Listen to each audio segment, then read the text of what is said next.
Vamos lá então, nossa escola bíblica, nossa aula de pastoreamento inteligente, mapeamento espiritual, libertação, né? Nós estamos estudando sobre sintomas de maldição, né? Quais são as raízes de propagação do mal, quais são os sintomas mais comuns da existência de maldição na vida das pessoas.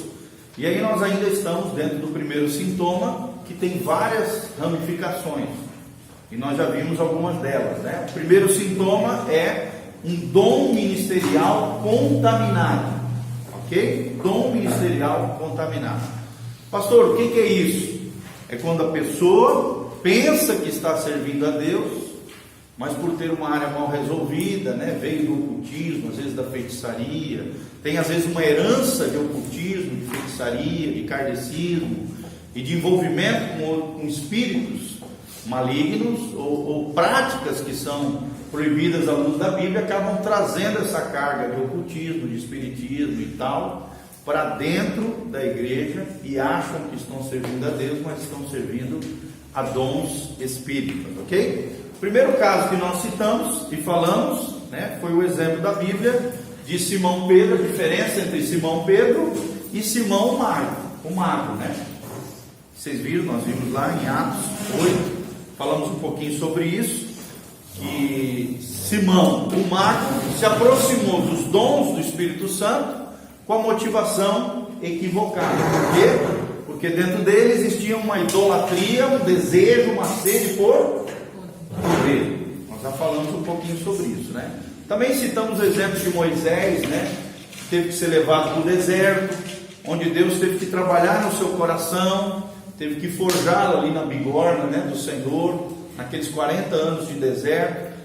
No momento em que ele tentou agir pela sua própria força, acabou matando um homem, né, que estava espancando um israelita, acabou gerando todo um transtorno, mas tudo aquilo dentro de um movimento de Deus na história de Moisés, para formá-lo como o libertador de Israel. Foi levado para o deserto, lá foi tratado por Deus, quebrantado na presença do Senhor. Daí o homem que surgiu 40 anos depois foi outro homem, um homem obediente, um homem profético, um homem que realmente, pode fechar a porta aí, tá? Um homem que realmente fez a diferença, libertou o povo de Israel do jugo dos egípcios. Vocês sabem a história, né? Então nós vimos essa diferença entre cajado ou cobra. Cajado representando um ministério efetivo, um ministério do Espírito Santo, um ministério realmente de Deus. E a cobra representando o ministério do homem, o ministério carnal, um ministério cuja influência vem da feitiçaria, vem dessa bagagem de ocultismo, onde Deus trata ali com Moisés, e a partir dali ele se torna um homem com cajado, com autoridade espiritual, que caminhava no poder de Deus e não na sua força ou em qualquer bagagem do ocultismo que ele havia aprendido e recebido do Egito. Ok? Todo mundo está entendendo? Aí nós vimos um outro exemplo, que é, e falamos no nosso último encontro, sobre o profano disfarçado de santo. Fala comigo, profano disfarçado de santo. E aí agora nós estamos falando um pouquinho sobre isso. Falamos sobre a diferença entre a profecia e a adivinhação. Nós estamos nos vídeos anteriores falando sobre isso, você pode assistir lá no nosso canal do YouTube. E também falamos sobre a diferença entre ouvir a voz de Deus e a audição mediúnica, que em alguns casos podem até se tornar esquizofrenia, que é uma doença psicológica, vocês sabem, né? Gravíssima, quando a pessoa tem uma dupla personalidade. Bom, então nós falamos sobre isso, a diferença entre ouvir a voz de Deus e a audição mediúnica, e falamos sobre a diferença entre a profecia e a adivinhação, beleza? Então agora nós vamos entrar num outro tema, página 62 da nossa apostila. Nós vamos falar sobre visão profética e terceiro olho aberto. Visão profética como vindo de Deus, como sendo algo espiritual, algo que vem do poder de Deus, baseado na revelação bíblica, nunca contrário à palavra de Deus, mas movido pelo Espírito Santo. E o terceiro olho aberto, que é a visão espiritual, cuja base, cujo fundamento são poderes enganosos, poderes demoníacos. Então, o que vem de Deus é a visão profética. O que vem do terceiro olho, né, que é muito comum, principalmente na Índia, nos países budistas, shintoístas, né, tanto é que você vê às vezes, né, as hindus lá, os indianos, colocando uma pedrinha aqui na testa, né, ou aqui perto, entre os olhos. Aqui lá tudo tem um elemento esotérico, um elemento espiritual, tem uma consagração por detrás, e representa essa visão sobrenatural, que do nosso ponto de vista, do ponto de vista da Bíblia, é feita, é possível, existe, através de poderes ocultos, através de poderes enganosos, poderes demoníacos, ok? Então nós vamos ver a diferença entre aquilo que vem de Deus, visão profética, o dom corrompido, o dom dado por demônios, chamado no esoterismo, na nova era, como terceiro olho aberto. Todo mundo entendeu? Alguma dúvida? Queria perguntar lá? O terceiro olho seria o homem, a criação do homem. Nós vamos ler aqui no final, qualquer coisa pergunta de novo, tá? Você vai entender aqui. Então vamos ler, nosso texto basta aqui, 1 Samuel 9:9. Olha o que a Bíblia diz aqui, gente. Antigamente Israel, indo alguém consultar a Deus, dizia assim: vinde, vamos ao vidente, porque ao profeta de hoje, outrora se chamava vidente. Ok?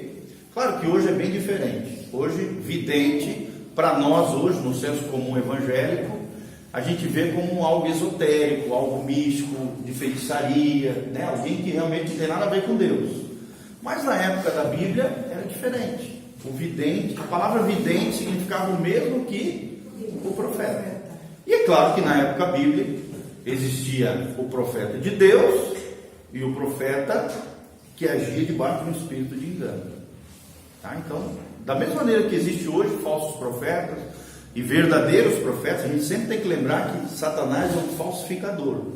Ele é especialista em falsificar aquilo que Deus está fazendo, as manifestações de Deus, os dons de Deus.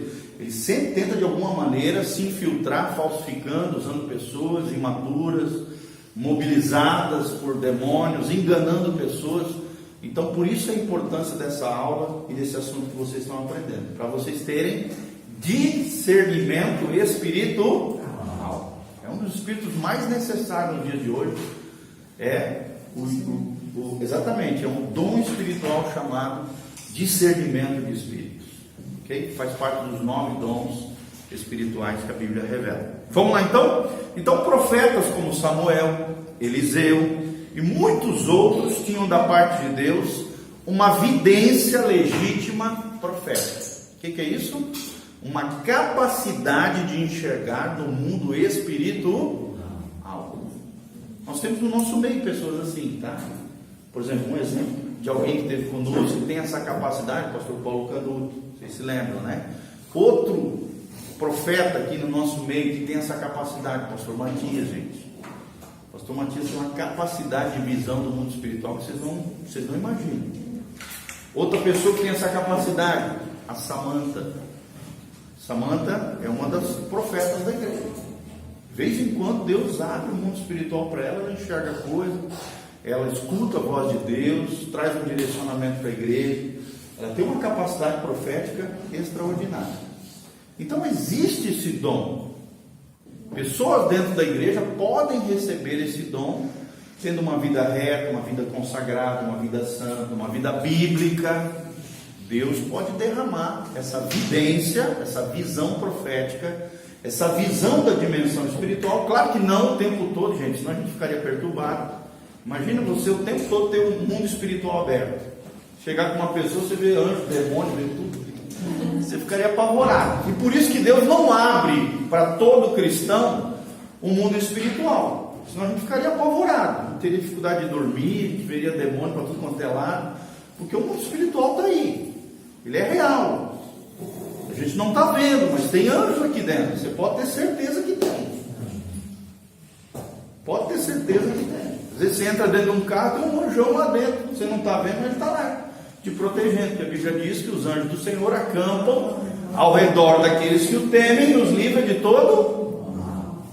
Dizem, quem já viu os anjos, né? Eu não tive essa oportunidade ainda, mas tenho muita vontade de ver. Já viram um anjo atrás de mim, mas eu ainda não vi um anjo. Já vi demônios, mas não vi anjos. Então, assim, diz que são seres enormes, gigantescos, 3 metros e pouco, que são seres, assim, extraordinários. Existe isso, tá, gente? Isso não é lenda, não é conto de fada, nada disso. Existe uma realidade, a Bíblia afirma isso, e se a Bíblia diz, nós cremos. Amém, amados?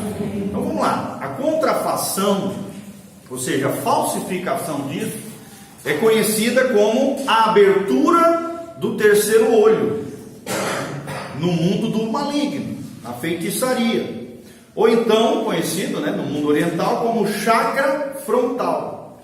É uma prática muito comum no espiritismo oriental, países como a China, a Índia, o Tibete e aquelas nações, Myanmar, toda aquela região lá oriental, é muito comum isso. Isso faz parte da cultura, está dentro da cultura isso. É uma coisa que invadiu a cultura. Principalmente também, nós vemos esse tipo de prática nas religiões da Nova Era. Nova Era, vocês sabem o que é? Todo mundo sabe o que é Nova Era? Alguém não sabe? Nova Era é um movimento mundial, esotérico, que une diversas religiões, a maioria delas de conotação oriental, e difunde essas doutrinas, esses ensinamentos orientais, como o tarô, todas essas coisas também por exemplo, ensinamentos também africanos, misturado com... É uma misturada de religiões e de práticas esotéricas, místicas, do mundo inteiro. Misticismo, taoísmo, shintoísmo, é uma misturada de religião, de doutrinas equivocadas do ponto de vista da Bíblia, mas que são muito propagadas em diversos lugares do mundo. Isso é a nova era, tá? O islamismo está. O islamismo, existem elementos esotéricos, mas a gente não considera como nova era, tá? Claro que existem elementos da nova era dentro de algumas seitas, algumas segmentações do islamismo, como até no judaísmo existe, Existem seitas esotéricas dentro do judaísmo, como por exemplo a Cabala, que daí faz parte da nova era, tá? Então tem isso aí. Mas vamos voltar para cá. Então, sociedades secretas também, como a Rosa Cruz, trabalha muito em cima desses elementos, dessas doutrinas, dessas religiões da nova era e de toda essa questão da abertura do terceiro olho, que é uma falsificação ou uma contrafação satânica de algo lindo, maravilhoso, que a Bíblia chama de vidência legitimamente profética. Ok? Todo mundo entendeu? Então, essa é a capacidade, como eu falei, de enxergar o mundo espiritual, que para nós, vocês sabem, o mundo espiritual é invisível. O mundo espiritual é invisível. Não é concreto, não é material, não é visível. Ele é invisível. É um mundo sobrenatural. E através da intervenção de uma entidade demoníaca, acontece isso que eles chamam de terceiro olho ou chakra frontal. Por que chakra frontal? Porque aqui, está no fronte humano. Vocês sabem que chakras são pontos de energização no corpo humano. Tem chakras aqui, tem chakra aqui, tem chakra aqui, tem chakras em diversas partes do corpo, acho que é 6 ou 7, se não me engano. É mais, né? Isso, tem vários lugares. Onde a nova era trabalha muito em cima disso. Na verdade, para nós cristãos, são pontos de entrada de demônios. Para eles chamam de lugares de energização, lugares de fertilidade, lugares de felicidade, lugares de... Eles usam termos bonitos para atrair as pessoas para esse tipo de energização. Jamais vão dizer que é demônio, Obviamente. Senão, eles sabem, principalmente no mundo ocidental, cuja base é judaico-cristã, a nossa cosmovisão é judaico-cristã, eles jamais vão usar termos que confrontariam suas próprias práticas. E talvez alguns nem saibam, A maioria não sabe. Eles usam nomes energia, fluidos, não sei o que, minerais, cristais, assim vai. Energias positivas, negativas. Está dentro das sociedades secretas aqui, tá bom? Então vamos voltar para cá. é o dom, então, né? Esse chakra frontal, o terceiro olho, é o dom da vidência ativado maligna. Então é a vidência cuja base, cujo poder que está por detrás, quem é? Os demônios, o maligno. Tá bom? Muitos rituais são feitos para que a pessoa atinja esse nível de iluminação. Eles chamam disso, eles usam termos bonitos, iluminação, né? Existem muitos rituais que levam a isso. Esses rituais redundam em pactos extremamente sérios, gente. Olha só, extremamente sérios, que foram fechados com forças obscuras que essas pessoas, na verdade, ignoram. Elas não sabem que por detrás desses enganos estão os demônios, os poderes ocultos, os poderes malignos. E aí usam literaturas, cursos, práticas diversas, uma série de ferramentas para isso, tá? Para enganar as pessoas nisso. Certa vez, por exemplo, né, diz o Koch aqui, quando ele estava ensinando uma das bases da Jokun, quando ele terminou essa primeira aula, um dos alunos o procurou se apresentando como profeta da sua cidade. Olha só. Ele falou tanto de si mesmo e de como guiava vários pastores e pessoas da sua igreja com as suas profecias, que realmente aquilo soou de forma muito estranha para mim, dizendo aqui o Koch. Havia uma forte postura de arrogância e simplesmente não dei muita atenção para ele. Durante a semana, a liderança do curso solicitou que eu pudesse ter um tempo de aconselhamento com ele. Quando então nos assentamos, ele olhou para mim e começou a mirabolar as suas visões, o que fez com que o meu espírito ficasse inquieto. Olha só, quem tem discernimento, quem tem o Espírito Santo, começa a perceber por parte dos demônios o quê? Uma tentativa de confração, de enganação, de manipulação. E aí ele diz, né? Não sou fechado para profecias, mas ali eu tive certeza que realmente tinha algo errado com esse homem. Cuidadosamente mudei o rumo da conversa, comecei a entrevistá-lo sobre a sua vida antes de conhecer o Evangelho. E aí depois de poucas perguntas, ele começou a descrever com certo orgulho, né? Presunção. Lembre-se sempre, gente, que onde mais Satanás trabalha é o quê? Orgulho. Qual é o pai de todos os pecados? Orgulho. E qual é a mãe de todas as graças divinas? A humildade. Tá? Escrevam isso aí. O pai de todos os pecados é o orgulho. E o contrário disso, a mãe de todas as graças ou bênçãos divinas é a humildade. Quem falou isso? Andrew Murray. Isso, acho que é assim. Tá? Que foi um missionário sul-africano, Andrew Murray, com Y no final. O pai de todos os pecados é o orgulho. A mãe de todas as graças e bênçãos divinas é a humildade. Claro que os dois não têm relação nenhuma, né? Obviamente. Que é o contraponto, né? O contraste. O orgulho está de um lado e a humildade está do outro lado. Tá bom? Ele continua dizendo aqui, ó, depois de poucas perguntas, e começou a descrever com certo orgulho de como que ele se envolvera com o reino das trevas, né? E por muitos anos havia sido um seguidor de bruxos famosos e tinha um amplo currículo de esoterismo e de satanismo até mesmo fora do país. Olha só, o cara era ninja. O cara era ninja do reino das trevas. Tentei explicar para ele que o seu ministério, apesar de ser algo que realmente impressionava muitos, estava contaminado e ele precisava renunciar. Olha só, olha a sabedoria aqui. Olha o pastoreamento inteligente aqui. Que ele precisava renunciar a essa visão aberta que ele tinha recebido lá atrás, dos demônios, do mundo espiritual, das trevas. Imediatamente ele me contrariou, rispidamente. Está vendo? É assim que o diabo faz. E geralmente já toma a boca da pessoa agora. Dizendo, Dessa forma, o meu ministério vai acabar. E vai mesmo. Se fosse de Deus, ia acabar, gente? Não. Ia fluir ainda mais.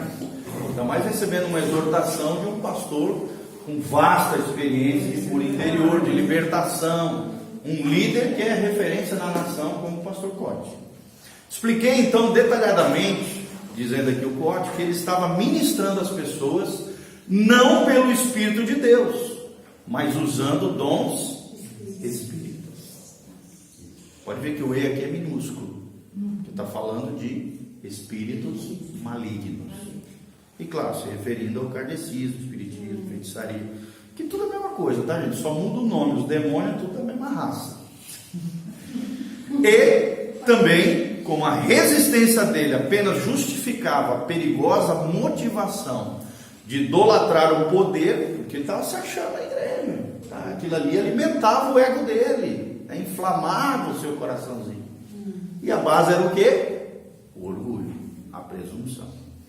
Então ele tinha idolatria pelo poder, que na verdade era característica de um bruxo e não de um profeta. Ele relutou até quando o perguntei se ele tinha recebido esses dons antes ou depois de sua decisão de seguir a Jesus.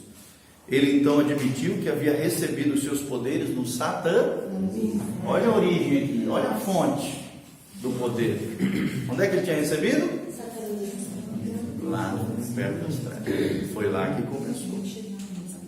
Bem antes de conhecer a Jesus. E assim, finalmente, aí ele caiu em si, graças a Deus, e se quebrantou.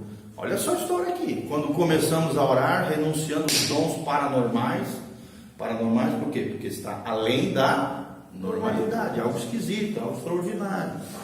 As capas de bruxaria, bem como todos os rituais que ele precisou fazer para obter esses poderes, tudo isso é feito através do mapeamento, que são aquelas perguntinhas que a gente dá naquelas folhas para a pessoa responder, e aí a gente vai orando e quebrando todos aqueles envolvimentos espirituais, renunciando, pedindo perdão e pedindo que o sangue de Jesus purifique a pessoa daquelas situações, ou dele ou seus antepassados. Então precisou, abandonar, renunciar a esses poderes, e começou a acontecer o quê? Manifestações extremamente fortes na sua libertação, que deixaram algumas pessoas presentes aterrorizadas. Então imagina os demônios que estavam dentro do cara. Demônios fortíssimos, coisas horrendas, coisas grandes, Tem demônios que realmente têm uma força sobrenatural e coisas assim extraordinárias. Só uma pergunta aqui, mas será que essa pessoa tinha plena consciência de que ele tinha esse dom